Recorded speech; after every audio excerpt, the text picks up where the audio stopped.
Well, I guess I should make an introduction after having made the video. Though I've made almost this exact video so many times, what is there to say in an introduction?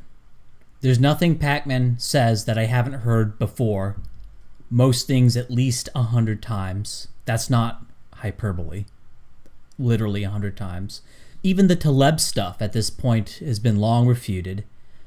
The refuted doesn't really describe what's happening here. It's more like pointing to a child that his hand is on the stove and that is why his hand is hot. I guess a running theme in this video is that Pakman, or more likely Pakman's handler, as I'm pretty sure he has a handler on this race and IQ stuff. The running theme is that these people are so stratospherically stupid on this stuff that it's breathtaking and you may find it hard to believe. So I guess I'll just warn you, he really is this dumb. But enough jibber jabber on this. Let's just get into the vid.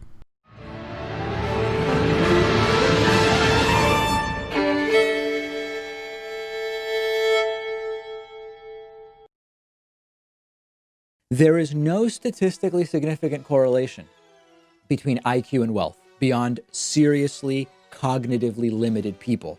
You can definitely come up with some kind of sort of circular reasoning to say people with high IQ have more bureaucratic success. They hold higher positions on paper at different institutions. They do well in these hierarchically based jobs that are similar to IQ tests, which wouldn't be a big surprise, but there's no correlation with wealth. When someone with a high IQ has a job with tasks that are like an IQ test, they're going to do well. But that doesn't correlate IQ with success as defined by wealth, just with success that is similar to the IQ tests themselves. Check out this chart plotting net worth versus IQ. At the bottom, you'll see that for IQs ranging from 70 to 90, there is definitely a clustering of low net worth.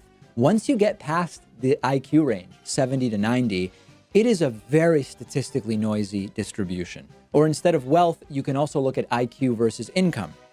Definitely a slight correlation, but income is not rising nearly as fast as IQ, especially once you get past that 70 to 90 IQ range, where it almost levels out totally. From a scientific perspective, what we have here is a correlation that works in the left tail, but not the right tail, which suggests that IQ is mostly useful for identifying people who are seriously limited. So this is really special. He shows the scatter plot supposedly showing no relation between IQ and income at the upper levels. Now, my good friend Sean Last, whose channel I will link in the description and who you should subscribe to, he actually recognized this graph from sight, and he recognized the paper that it was from, and so we can see what the paper actually says. The paper is, "Do you have to be smart to be rich? The impact of IQ on wealth, income, and financial distress." And in here is table 2. And wow, looks like both the net worth and income go up at all IQ levels and keeps going up past 100. And this is a truly breathtaking level of stupidity or dishonesty. It's literally on the very next page within the same paper. And since Pakman didn't actually source this scatter plot in the video, there was no way for anyone else to go check this source unless they just so happened to know what paper this graph was in. Thank you, Sean. It was literally just because Sean recognized this graph from memory that he found the original paper. So I think Pakman knew what he was doing here, since he gave the source on other studies in his video, but not this one. So I think this is not merely stupidity, but deliberate dishonesty, either on Pakman's part or on the part of Pakman's handler. And I think Pakman has a handler. I don't think he's smart enough to actually make a video like this. And it would be interesting to have his handler come forward, and so I could respond to, the handler instead of the front man.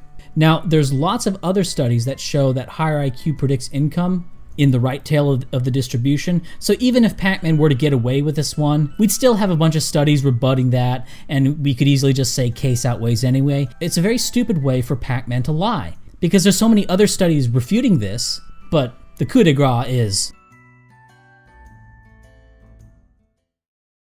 if we look at just the correlation between IQ and performance in general, it looks like this. This doesn't make any sense unless, as I mentioned, IQ is merely a tool to identify people who are significantly limited in their intelligence and cognitive abilities. These correlations are low enough that there is massive overlap between supposedly low IQ and high IQ jobs. So the first one was special. This is just precious. First of all, this isn't real data. This is something that Nassim Taleb did as a sort of graphical illustration of a theory that he had regarding the predictive validity of IQ. Taleb thinks, or thought, that IQ doesn't predict anything really past 100. That IQ is a remedial measure, and this is the point that Pakman is parroting. And he made this graph just as an illustration of this belief. This is not real data. This is not from a study. This is not from anything measured. This is not from a sample. This is not real data. This is a theoretical illustration of a position, okay? Now, since he's citing Taleb, and anyone can just go look up what Taleb said in that article, I would chalk this one up to stupidity because this is easy to find and easy to call him out on. So I don't think it's dishonest. I think if Pakman was smart and dishonest, or his handler was smart and dishonest, they wouldn't show this because it can be so easily found out. I think this is just stupidity. I think they're just this dumb. But yeah, Pakman thinks this is real data. It's not. But it's actually dumber than this. Because I don't want to give him too much credit, because I think even here I'm giving Pakman too much credit, because it's actually dumber than this. Because what does a correlation at a given IQ point even mean? Because what an R-squared correlation is saying is that at a certain proportion of the variance in, say, income can be explained by the variance in IQ. But at any given point, IQ is the same. So variation in IQ is not going to explain any of the variance in income at a given IQ score, because at a given IQ score, there is no variance in IQ.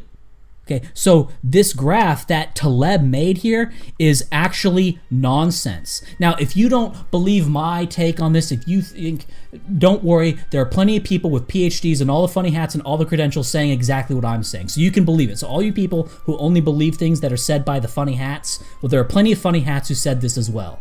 Right? So you don't just have to take it from me. If my explanation's not good enough for you, if you have to outsource your thinking to a funny hat, then there's plenty of PhDs who say this. So this graph is nonsense, and the term not even wrong is unfortunately overused, but this is an instance of Taleb saying something that isn't just false. Would he strive to reach the diamond heights of merely being wrong, it doesn't get to wrong. It's not even truth apt, it's nonsense.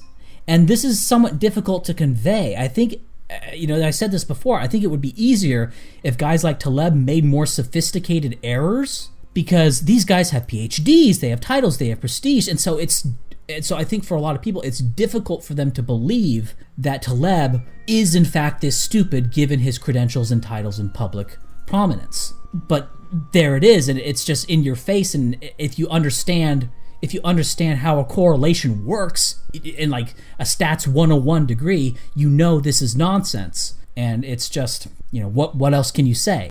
On the other hand, job performance in medium complexity jobs correlates with IQ at about 0.5. Creativity correlates with IQ below 0.4. And leader effectiveness correlates with IQ at roughly 0.3. So you can still look at that and say, well, listen, 0.6 correlations are pretty high, and you're right. But once you account for a bell curve distribution, you have to realize why this is of very limited usefulness to us. Check out this chart, which shows a whole bunch of different jobs and the IQ ranges of the people who do them. A quick glance at this looks very overwhelming. Wow, the IQ range of janitors and machine operators and truck drivers is just so much lower than the IQ for doctors and professors and electrical engineers. But remember, these are ranges, and if you look very closely at this, you'll notice that the top 25% of janitors have a higher IQ than the bottom 25% of college professors.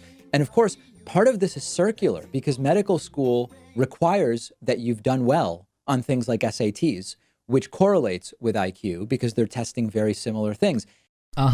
Now, what's funny about this is that Pakman himself actually refuted this in his own chart. Pakman himself points out how variation in IQ results in variation in job performance in specific jobs. So no, even within those jobs, IQ tests are predicting performance. Better doctors have higher IQs. And there's lots of other studies showing this in addition to the study Pakman brought up. Now, here's another weird thing Pakman did. So you see this chart, and this is an adaptation, and I'm glad he labels that. I guess he or someone else made that, but here's the original chart, which I'll link in the description through Sci-Hub. I don't understand why he would do this and not just show the original chart. Moreover, the original chart had a little bit more detail on the scale, and creativity's correlation with IQ on this is 0.36, which is closer to 0.4 than the 0.3 that he said. It's a small thing, and I'm a bit skeptical as to the precision of measures of creativity anyway. I think that's kind of I'm not a fan of measures of creativity. But what Pakman is doing here is just fishy. Why would he remake the chart in a clearly inferior way? I don't know. And I debated about bringing this up, but the reason IQ is a general predictor is because it's a good measure of the general intelligence factor. It's important to point out that we don't actually care about IQ itself. Nobody cares about the IQ test itself. What we care about IQ is that it is a good proxy for this thing called G, the general intelligence factor, and this is why we can use things like SAT scores and various international tests as a proxy for G. And it's really the G factor predicting all these things. Yes, to a degree, brain functions are somewhat specific, but they're also general. They're both. You give someone a math test and you're testing this thing called math, but you're also kind of just testing the brain. Or you give them, a progressive matrices test. Sure, you're testing pattern completion, but you're also just kind of testing the brain's ability to do stuff. That is, there are a few kinds of tests that are really good at predicting your ability to do other tasks. And pattern completion, for example, is a pretty good predictor of your ability to do anything else with the brain. It is a good general test. Now, IQ tests have anywhere from 12 to 24 to 30 subtests that are a battery of tests that are weighted, and these are designed and they have predictive validity in terms of predicting the brain's ability to do stuff in everything in the world through a process of trial and error, with some theory, but at the end of the day, what matters is what happens when the rubber meets the road. Through trial and error over 100 years, right? These have been refined in such a way that they predict income, about like half of the variance in income, for example. So that's just a little bit of a tangent and also an explanation of how these things actually work at a very superficial level. We're talking about G because the general intelligence factor is what predicts everything. And you can say, well, this is just a statistical construct. That's a debate there, whether you think there's a true neurological generalization. There's brain scan studies giving mixed results. But what we're talking about is at an operational level, at a phenomenological level. Not the degree to which cognitive functions are physiologically generalized. That's a whole different question. And on that, the results are mixed. But phenomenological G is proven beyond any shadow of a doubt, and opposition to phenomenological G is motivated by wanting to advance racist rape and revenge narratives. Race is a socially constructed trait, not a distinct biological concept. But this is the position of the NIH, the APA, the American Anthropological Association. There is no gene or set of genes that all people from one race have. There's so much genetic diversity within what we refer to as races that any conversation about weighing a biological variable like genetic IQ against race is moot from the beginning. Okay, so now Pakman is pulling rank, but he's doing it in a really dumb way. He's citing these clubs instead of just polls of researchers. If you want to know what the experts think about something, why not just do a poll? Just ask them. Now, I have an article that looks at several polls of intelligence researchers and anthropologists, and there's radical variation in views on this matter depending on where you look and who you count.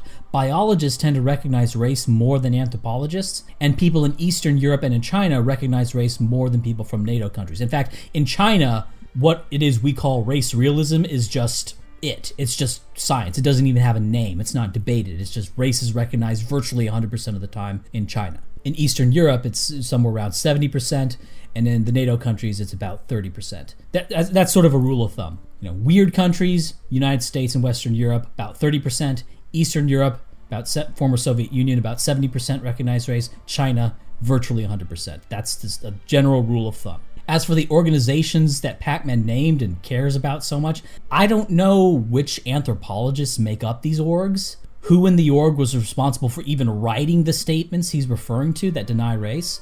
I get it, they have some authoritative sounding name and that stuff bamboozles smooth brains like Pakman, but it's just guys making a club saying things. Good for them, they say words. If there's a particularly compelling argument that they have that you would like to share, by all means. But the student body council having a vote and making up proclamations, well, that's not okay, good for them. If you want to know what you think the experts, the so-called experts, if you want to know what they think, just use polls, you dingus. And when you use polls, you'll find that there's no consensus anywhere except in China. And younger anthropologists and biologists aren't any more likely to deny race than the older ones. But these sorts of heuristics are what you use when you don't understand a topic, like Pakman. Since I actually understand this topic, I spend time talking about studies, not what various student body councils say about something. Because I've read more on this topic than most of these credentialed experts have on this topic. Not that I am a better academic in general, I'm not. I am inferior, probably on average. I'm probably at the 10th percentile compared to a real academic. But on this particular topic that I am fixated on, I have more experience than them most of the time. I mean, that's just a fact. And incidentally, a proclamation by one of these student body councils, these are going to be dumber than what any individual member of these councils would say, given that intelligent people are more likely to get answers correct if they work alone than if they do in groups. At least this is true for math, for higher level math, for calculus. That is, if you give someone a calculus question and you give this question to a person with an IQ of 120 or above, you're more likely to get a correct answer by asking one person than by having a group of 3 answer the question and using the group answer. So the individual work is better than group work at 120 and above. Below 100, group work is actually better than individual work, and I believe this is because at that level it's more a function of remembering rote rules than it is about actual creative thinking, whereas at the higher level you're dealing with more complex problems that require creative thinking, and for that, an individual working alone does better than a group. So when you have a council or these big groups deciding things and making proclamations, that's a pure authority play. It's not about science. It's designed to bamboozle smooth brains, which Pakman is, and to make a political point, and they appear to have succeeded in this case. But some people were even saying that the NIH and the APA take this position on race because they are institutions controlled by liberals. I do want to just break this down again, because it really is what makes the entire race realist argument about genetic IQ completely implode. In biology, we do not have genetically discrete groups based on continent of origin or skin color or what we would call black, white, Asian, Indian, Hispanic. We have patterns of continuous variation from a continental level all the way down to the population level, rather than these abrupt, clear differences between continents. Okay, this is a real dumb argument, and he just blows past it. He just leaves it in the dust. He's just making the continuum fallacy here. So the quick kill on this is that we can look at chimpanzees. Now, there are actually lots of ways of measuring genetic distance, but by certain measures, we can say that there's more variation within chimpanzees and humans than between chimpanzees and humans. So you can say, and be correct in saying, that humans and chimpanzees are distinct clines, not distinct species or subspecies. But the reason it doesn't matter is because not all genes are the same, and not all variation even results in any difference in protein synthesis. But more importantly, we have all sorts of genetic cluster analyses where you just give a computer program a bunch of data and tell it to either make a certain number of clusters, k-means, or tell it to come up with the ideal number of clusters in a structure analysis, and they fit the classical races to a T. Structure analyses tend to come up with anywhere from 7 to 10 races based on, tweaking the goes intos. And as it happens, self-identified race and best fit cluster correspond well over 90%, with around 300 genes being used. And when you use more genes, you get a higher correspondence than this. On top of this, humans meet traditional definitions of subspecies just fine. From Futoyama, 2005, defines subspecies as, quote, a recognizably distinct population or group of populations that occupies a different geographic area from other populations of the same species. Populations of the species that are distinguishable by one or more characteristics and are given a subspecific name. From Strickberger, 2000, he defines it as, quote, a taxonomic division of a species often distinguished by special phenotypic characteristics and by its origin or localization in a given geographic region, close quote. Okay, there you go. Moreover, we can compare the average FST distance between humans and other animals with generally recognized subspecies. Humans pass that test, and we can see that humans are clustered just as well as several other species with generally recognized subspecies. And there's also plenty of overall genetic variation. That is, the total genetic variation in Homo sapiens is enough for there to be subspecies, and it clusters well enough for there to be subspecies. Humans check all the boxes. They fit all the requirements for being a subspecies. The opposition to classifying humans as subspecies is political. Oh, and I almost forgot. Pakman notes that Polynesians are racially homogenous. And one of the most interesting counterpoints to the racial IQ success theory is Polynesians. Native Polynesians are a racially or ethnically homogenous group. But Pakman, how can that be when all the variation is clinal and continuous? What even is a Polynesian? Homogeneous? You're saying, but you keep saying that races aren't homogeneous, but I guess this is the one exception where it is homogeneous? Now, look, everyone knows what a Polynesian is, as do population geneticists, as do the people who even claim they deny race. It's funny. It's not just Pakman does this, but people who actually deny race and say that races don't exist, it's all clinal and whatever. When push comes to shove, they have an uncanny ability to suddenly recognize that things like Polynesians and Melanesians and Australian Aborigines and even genetic distinctions between Japanese and Chinese exist. They have no problem with suddenly recognizing them when it's convenient, but then they deny it when it's politically expedient to deny it. These two people, clearly these are two people of African descent. There's something visually distinct about people of African descent. You'd be wrong.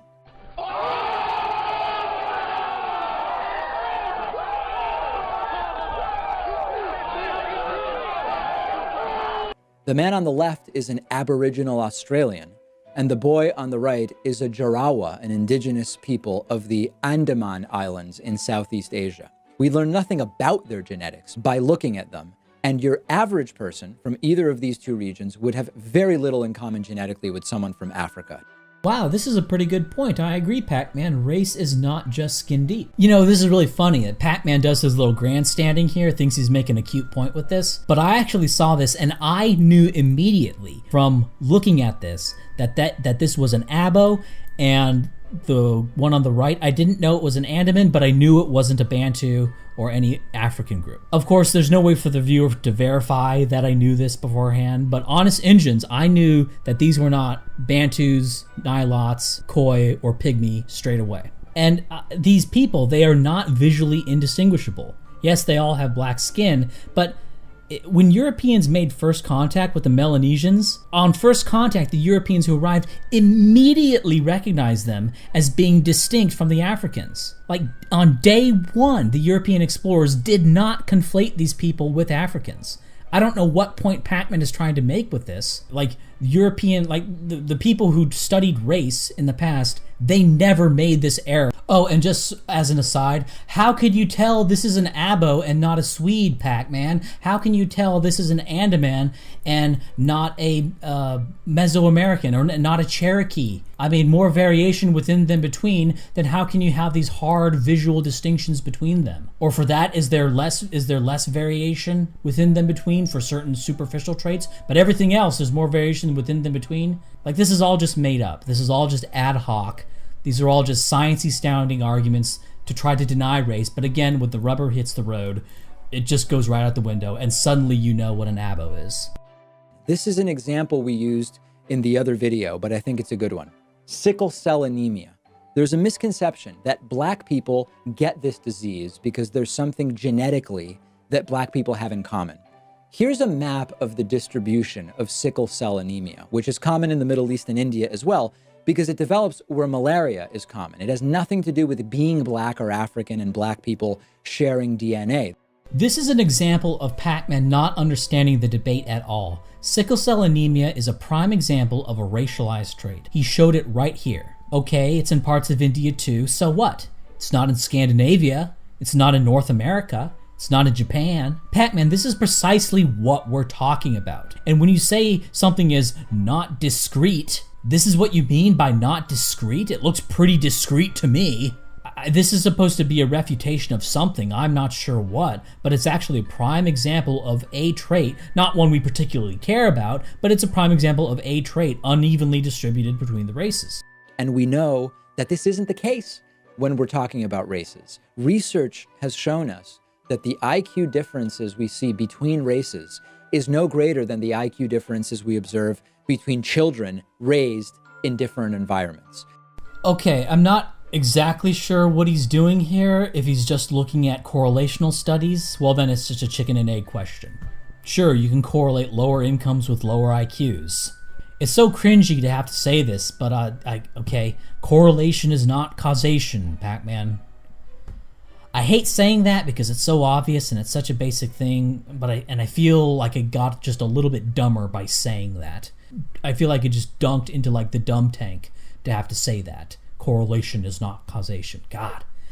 If he's talking about studies of twins reared apart, no, you're wrong. If he's talking about IQ correlations and familiarity, no, he's wrong. Your biological parent has far more influence on your IQ than your adoptive parent does. And what does he mean by environment plays a massive factor? What's that supposed to mean? 10%, 90%? Now, there's a few ways we can do this.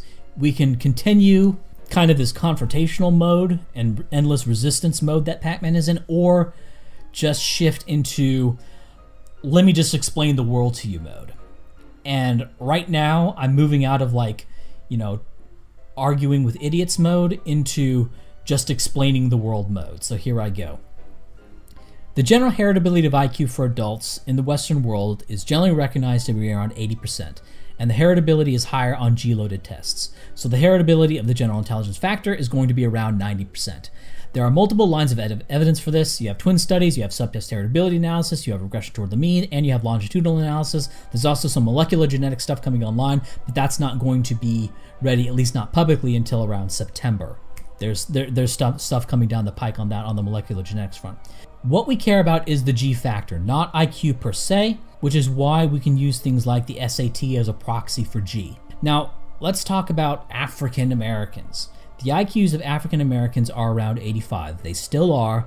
Like the black-white IQ gap is about 1 white standard deviation.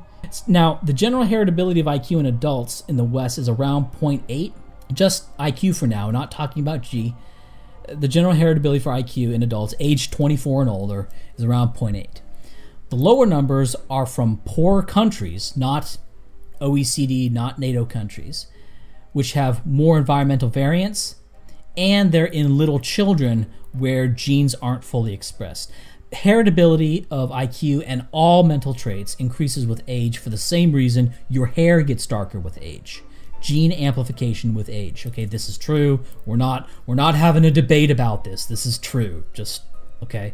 Given a general heritability of 0.8, blacks could have a worse environment than whites. That's true. So even if the general heritability for the whole population, which again, the general heritability for the whole population, this is where the plants in different soils analogy breaks down, because the 0.8 heritability, it's for the whole population, including whites, including blacks, including Hispanics, all, smushed together. Okay, so that's where sort of the plants in different soils analogy sort of breaks down, because they're not in separate plots of soil. It's more like they're in the same plots of soil, but in like different plots on it. And the heritability of traits within this overall patch is 0.8, which they're sort of scattered around in blacks generally in one area, whites generally in another area. So given this, how much worse would the environments of African Americans have to be in order for the black-white IQ gap to be explainable by a confluence of environmental factors?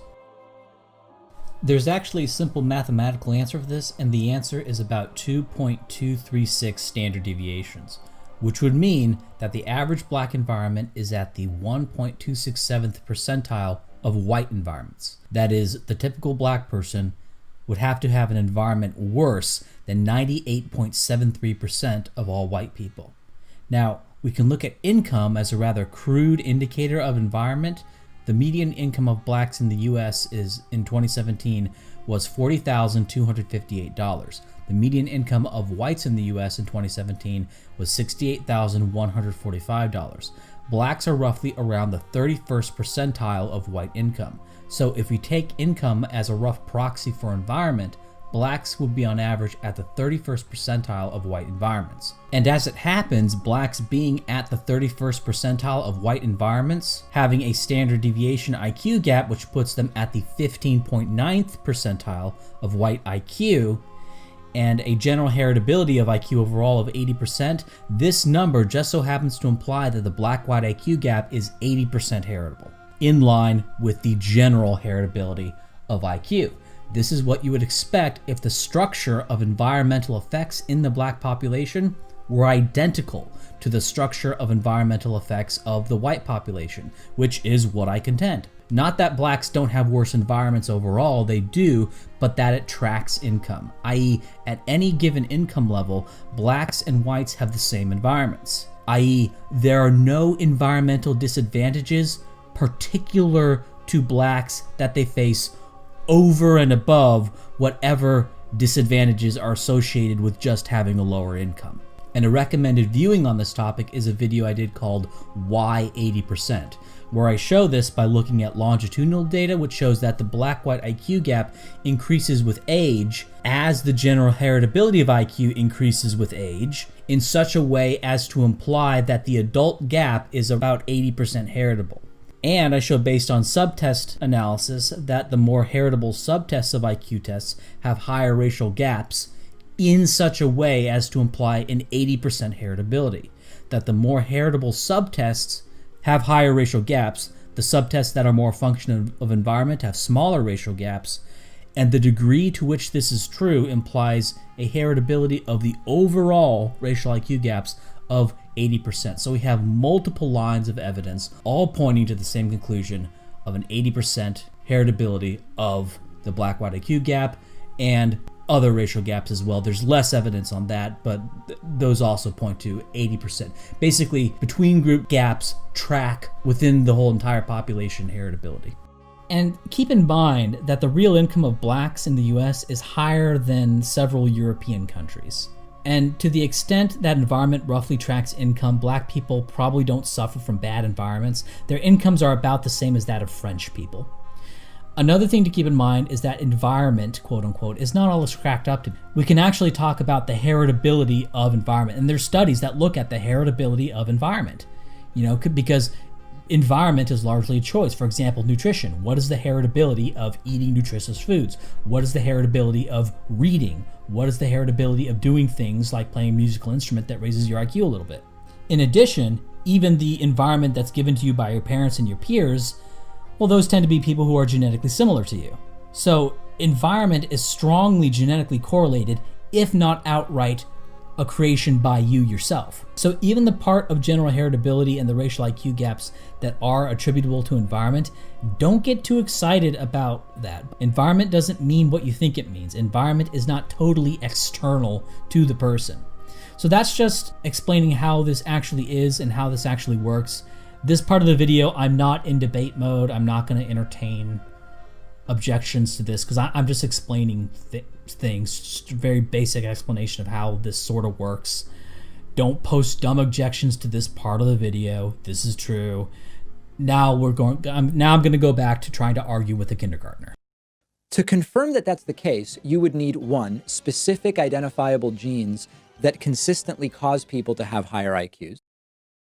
Now, first off, you don't have to find the genes. This is why we have twins reared apart and reared together studies. Twins reared apart are just what they sound like, and twins reared together are where you compare the similarities in traits between identical twins and non-identical twins. Basically, you're looking at how much more similar identical twins are than non-identical twins on any given trait you're looking at. In this case, we're looking at IQ scores, and then you multiply that increase in similarity by 2, and that's the heritability estimate.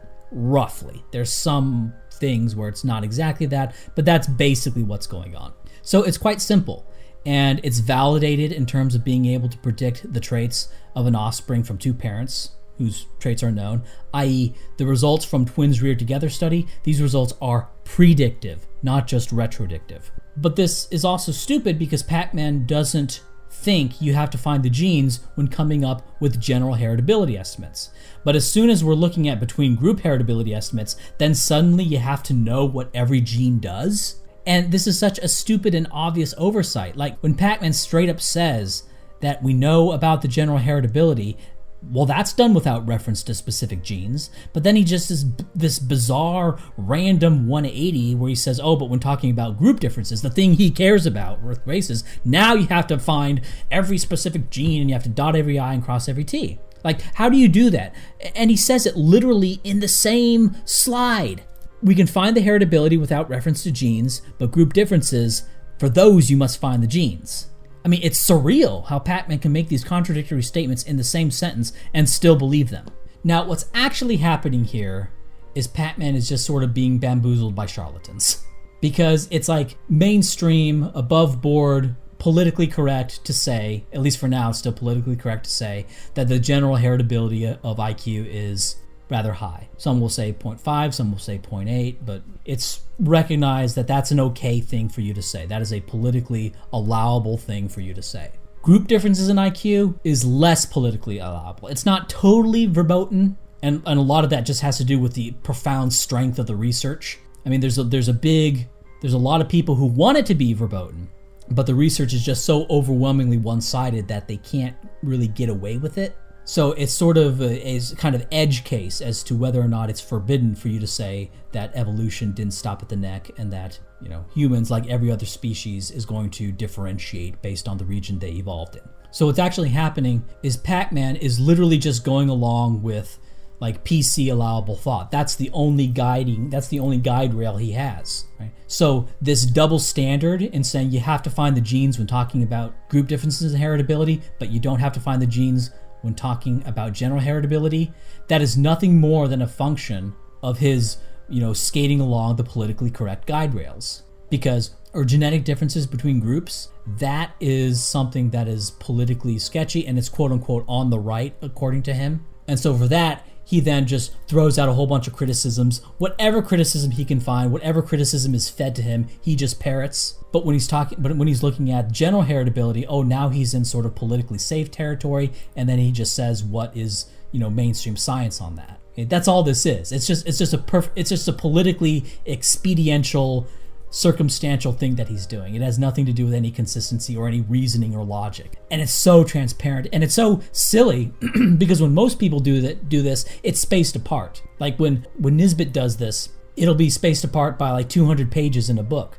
Pakman, because he's dumb and he doesn't understand that he's lying, like Nisbet knows that he's lying, and so he'll do this like 200 pages apart. But since Pakman is so dumb and doesn't know that he's lying, he actually believes this crap. He's actually does it like right next to each other to where it's really obvious, and that's why you get silly stuff like, we understand the general heritability is 0.5 or something, but for group differences, to find the heritability on that, you must find the specific genes, right? That is such a bizarre, like in-your-face, retarded statement that when the experts, when the PhDs do that, they conceal it. They hide it between hundreds of pages between each other in a book. Or they obscure it in jargon in a paper that nobody reads in their own sort of hugbox journals, right? But Pakman, he's so dumb, he actually drunk the Kool-Aid. He actually believes this, whereas Nisbet does not actually believe this. Nisbet is deliberately lying. Pakman actually believes this, and so that's why he makes the lie so obvious. And it's just kind of funny to see. If you're dealing with something biological, like genetic IQ, you have to be weighing it against something that is also biological. It would be totally meaningless, for example, for us to do research on the correlation between having red hair and being a libertarian. One is a biological trait, one is a socially constructed trait. Okay, why is he doing this? Why is he saying just these randomly wrong things? Now, there are studies on the heritability of all sorts of psychological traits, from social conformity, individualism, religiosity, political views, vegetarianism. Basically, any mental trait is heritable, meaning some variation in that mental trait is going to be to some extent explainable by genes. Whether or not you want to call it a social construct is irrelevant. Is vegetarianism a social construct? Who cares? We can define vegetarianism and we can look at twin studies and figure out the heritability of vegetarianism. We can define individualism by some parameter. Maybe you want to say the parameter is a bit subjective, fine. Or you want to say libertarianism is a sort of subjective parameter, fine. But by that subjective parameter, we can figure out the heritability. And the problem is not with the heritability estimate. The problem, if there is one, is with the subjective parameter, what it is you're measuring. Like the measurement device itself works fine. The measurement device itself works fantastically well. Okay? The only issue with something like libertarianism or individualism would be that that thing is sort of difficult to define. Maybe religiosity, how you define how religious someone is, may be a little bit of a fiddle factor there.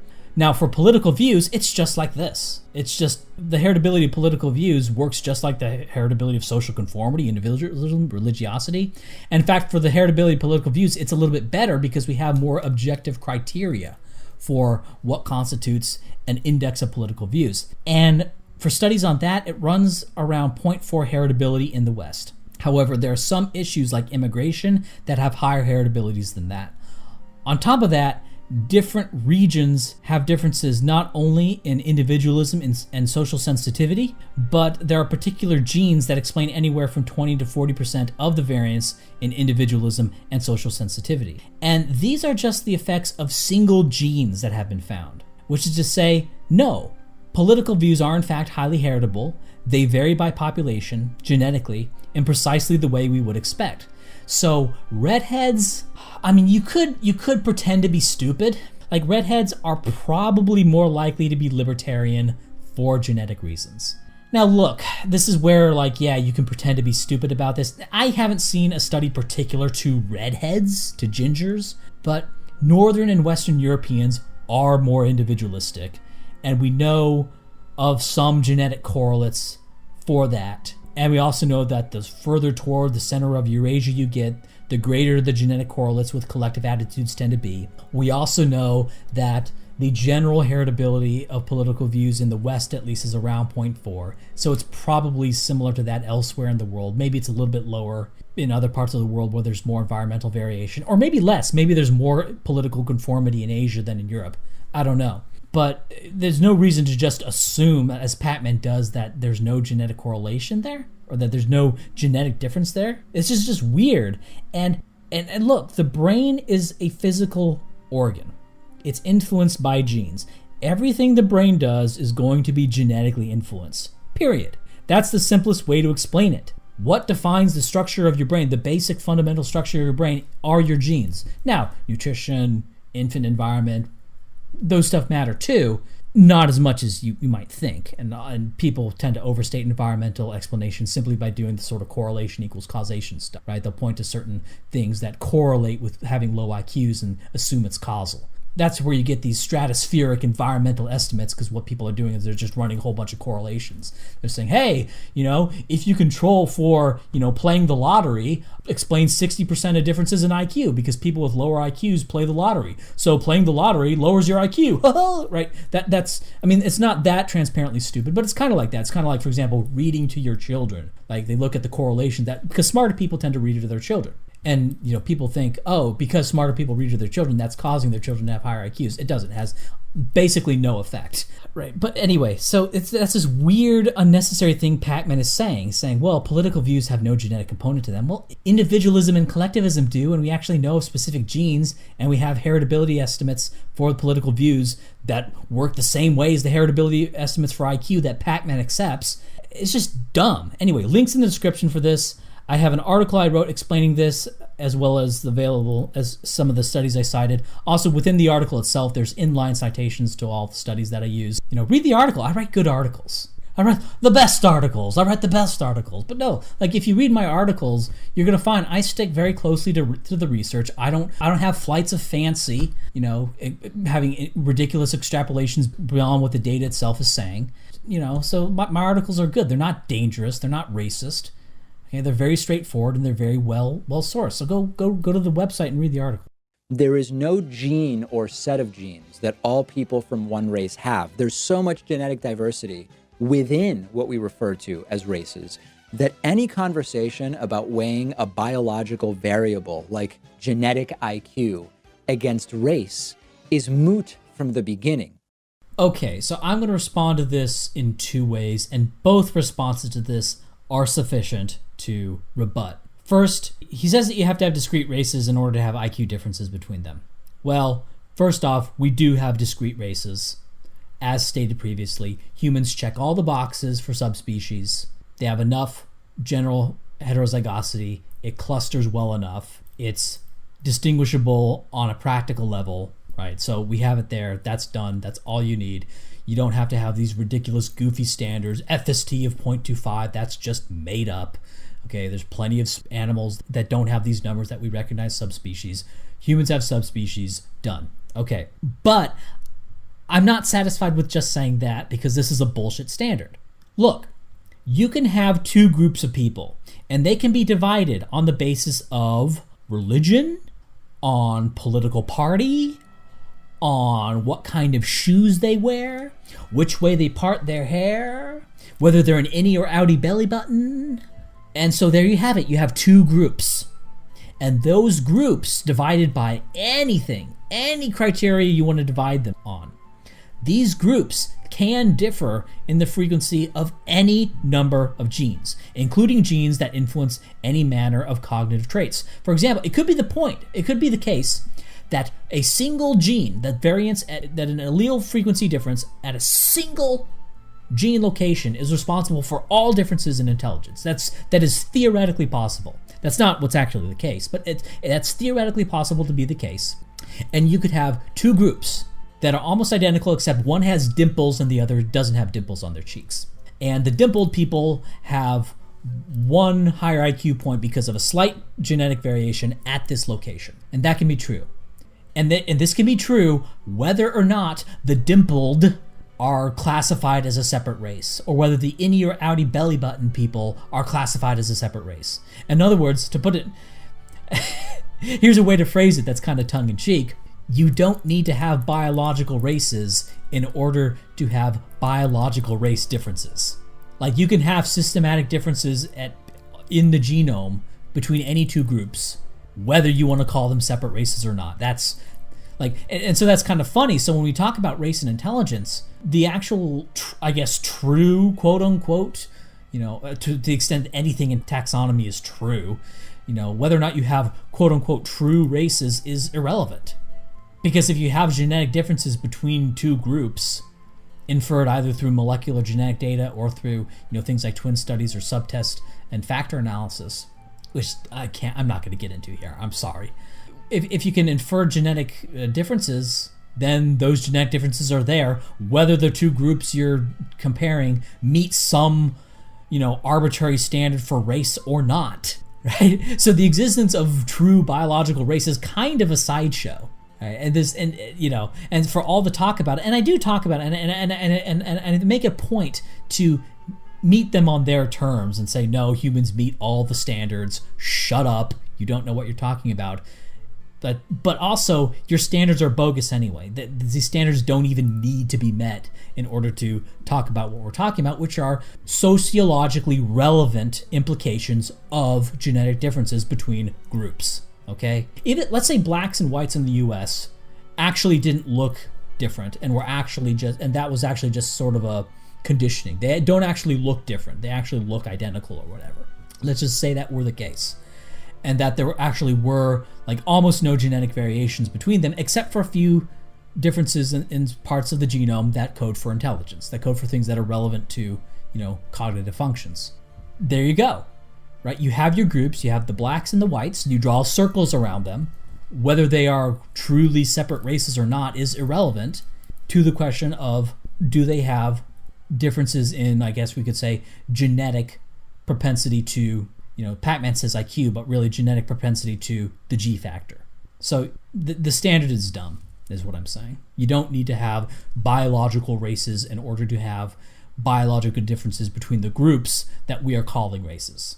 That said, there really are races in the sense that they are subspecies, and humans check all the boxes.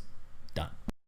We also know that IQs in the United States and worldwide have risen more quickly in the past 100 years than could ever be accounted for by genetics. IQ heritability can even vary widely based on when and where you study it, under what circumstances, making it much more difficult to nail down. Is it a 0.2 correlation? Is it 0.5? Is it something else? But there's not much disagreement that IQ can be genetically inherited to some extent. It's more than 0, but it's definitely not 1.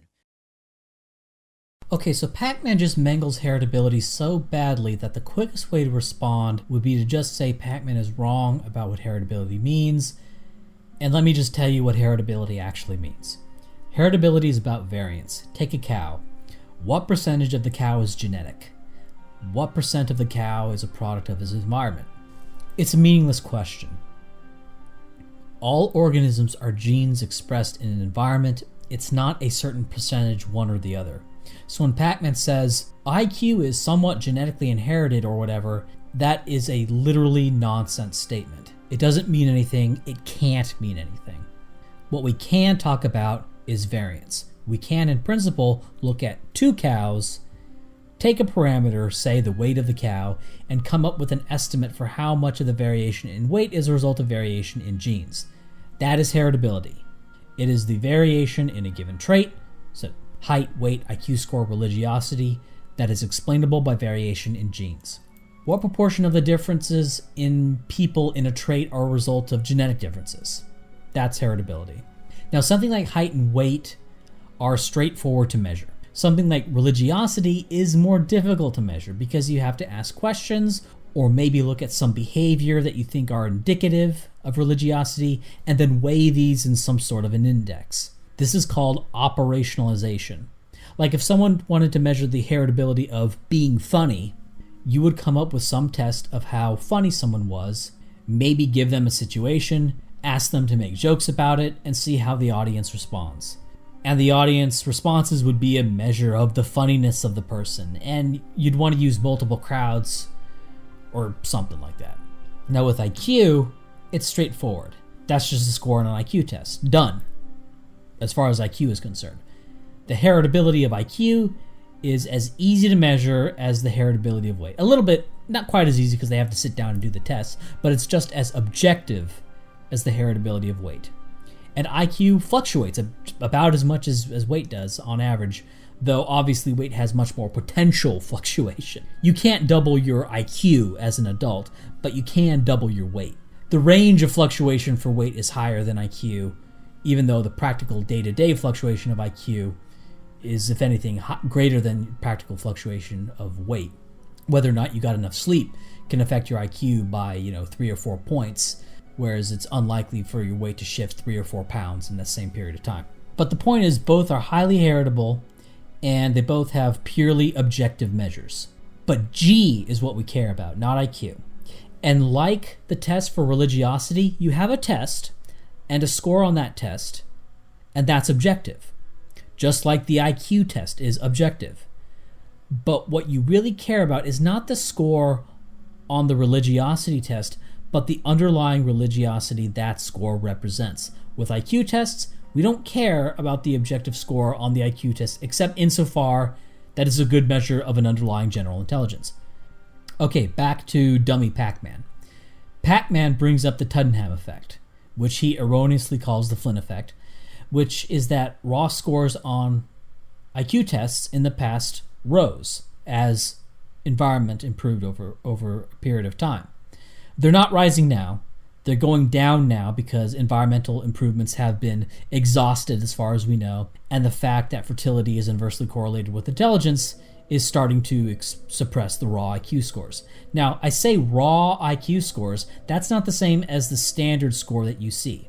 The median for whites in an IQ test will always be 100.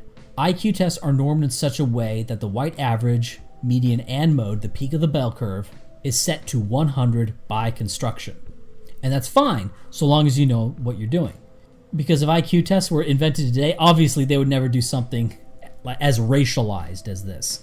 So it's kind of a throwback to to a less ideological time when people could think more freely and do stuff that was just convenient, like having, racially separated bell curves. So the median score for whites may be getting 80% of the questions right in 1990, but in 2020, the median score drops to getting 75% of the questions right. In both years, even though the median is a different raw score, that raw score is set to 100, and so it's relative.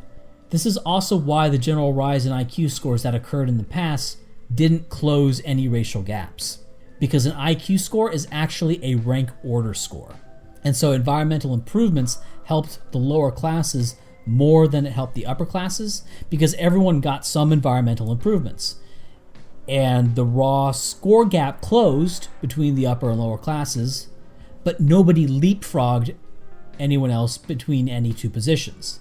And this is why blacks never narrowed the gap in standard score, even though they narrowed the gap in raw score, because whites benefited from environmental improvements over time as well. Even if it wasn't as much as blacks overall, the lower class whites benefited from environmental improvements just as much as lower class blacks did, for example.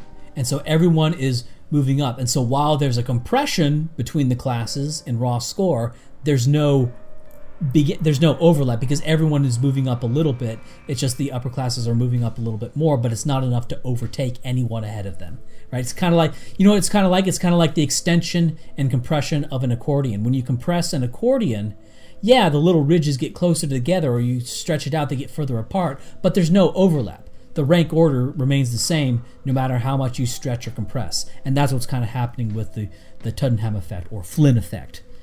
And if you don't trust me, because I'm the bad man, I'm the bad guy or whatever. Okay, well, James Flynn himself actually said basically this. And he also said that the causes of the Flynn effect, I guess we're calling it the Flynn effect now, that the causes of it, he says the causes of the Flynn effect are totally exclusive to the causes of the racial gaps. And the reason for this has to go back to what I talked about earlier, the G factor. Basically, racial gaps are total G. They're like pure G, the racial gaps. Whereas the gains from the Flynn effect are completely hollow for G. And this is what Flynn acknowledges, and he says that the Flynn effect does not explain racial gaps. So don't take it from me, because I'm the bad guy who hates brown people or whatever, to go ahead and take it from the namesake of the argument that you're using, who says that it doesn't explain racial differences. Take it from him. And based on how heritability works, it makes precisely zero sense to say things like IQ is genetically inherited anymore than it makes sense to say height is genetically inherited. This is nonsense speak done by non-biologists and hereditary psychologists. Or someone who isn't an autodidact and who just learned all the stuff on his own. But that's all just why Pakman's mangling of heritability and the Tuddenham or Flynn effect reflects a fundamental misunderstanding of so much of the basic terms he's speaking of.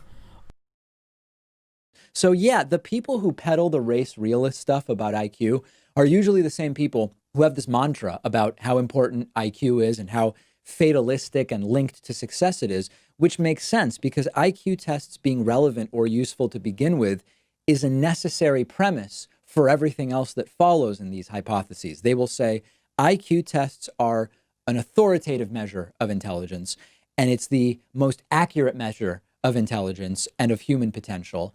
And that's how the race realists ensure that the next claim really comes with a sting, the claim that Black people or Hispanic people or whoever are on average destined to have lower IQs. So basically those groups are predetermined to live measurably lower quality lives. Now, this is such a crazy and hyper-ideological way of describing the situation. Whites in the US are the only people who can be legally discriminated against, and who are discriminated against in college admissions and in getting a job. We know this because white people at the same jobs at the same companies have higher objective and subjective performance ratings. In fact, whites do better on the objective performance ratings than the subjective one, nullifying any notions that they're being favored in the performance ratings.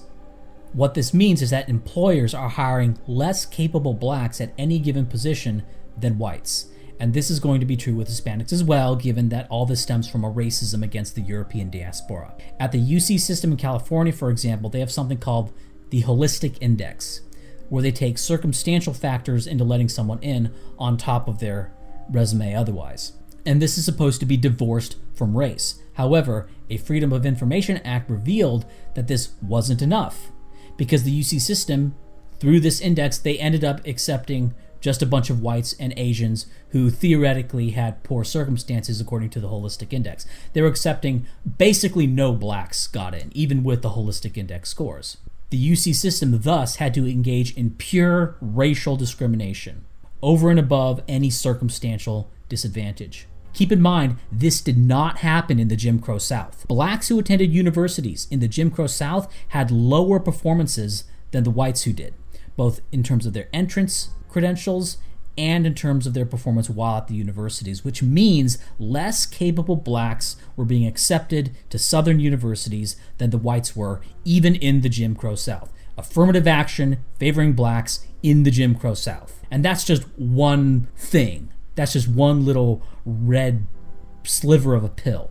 And Pakman here, he's talking about wanting worse lives or whatever, and I don't know who the fuck he's talking about. He doesn't cite anyone, just this vague, they want brown people to suffer. This is a cartoon. Aren't you guys supposed to be nuanced thinkers? Aren't you guys supposed to be sophisticated and able to understand complex arguments? And then you say this garbage that's straight out of a movie villain. Speaking for myself, I want social justice. I want the privileged races to have their privilege taken away, and I want their racist revenge narratives, their racial nationalism to be refuted, and for the people who push these narratives to be destroyed. I want it to be recognized as a form of bigotry, as a form of racism, and as a form of privilege that needs to be deconstructed and removed. In the backwards world we're in today, what Pakman says, and this thing that I'm up against, it's called the left. But Pakman is really an agent of what should be called the far right. They are humorless, socially authoritarian busybodies who want to prohibit you from saying anything bad or even joke about the privileged groups. They then scapegoat the European diaspora as being responsible for all the world's problems, when it is undeniable that the European diaspora ended feudalism worldwide, ended slavery worldwide, created the modern economy as we know it. And Pakman then makes a really angry face when his hate fuel is questioned. He pushes the talking points of the establishment, from Amazon to Google to Burger King to McDonald's, Facebook. Pick a company, and it's either apolitical or pushes the hate narratives that Pakman pushes. And of course, institutional media is all on his side, and the government itself racially discriminates against Europeans and has quotas set for the privileged groups. Pakman, you are a racist, a nationalist, and a theocrat by proxy in your support for Islam. You support the capitalists, you support the party bosses, even the Pope agrees with you. All of the retrograde forces in the world, all of the bad guys are on your side. Think about it, Pakman. When all of the traditionally bad guys and bad organizations in history are on your side, maybe you want to think for 2 seconds. Maybe you want to reconsider what you're saying for just 2 seconds when all of the bad actors are on your side. And of course, they have convinced you that what they are is precisely the opposite of what they are. Hitler hated IQ tests because they didn't conform to his ideology, and so did Stalin. The Nazis created a bogus IQ test based on a series of literature questions, nothing but information, and a subjective assessment of intelligence by the proctor. The proctor would interview you, and then he would subjectively rate how smart he thought you were. The real IQ tests Hitler hated, and he called them Jewish because Jews did so well on them, right? A group that he scapegoated for all the world's problems, right? Sound familiar, Pakman? And Stalin hated IQ tests because he called them bourgeois, right? Because the bourgeois did well on them. And who did the Soviet Union scapegoat for all the world's problems? The bourgeois. Sound familiar? What do you call them, Pakman? We know what Hitler called them. We know what Stalin called them. What do you call them? What is your reason for dismissing them? What are your ideological reasons for dismissing them? And how do you feel about the results? Results which stand against your rape and revenge narratives and which stand against your hatred of the European diaspora.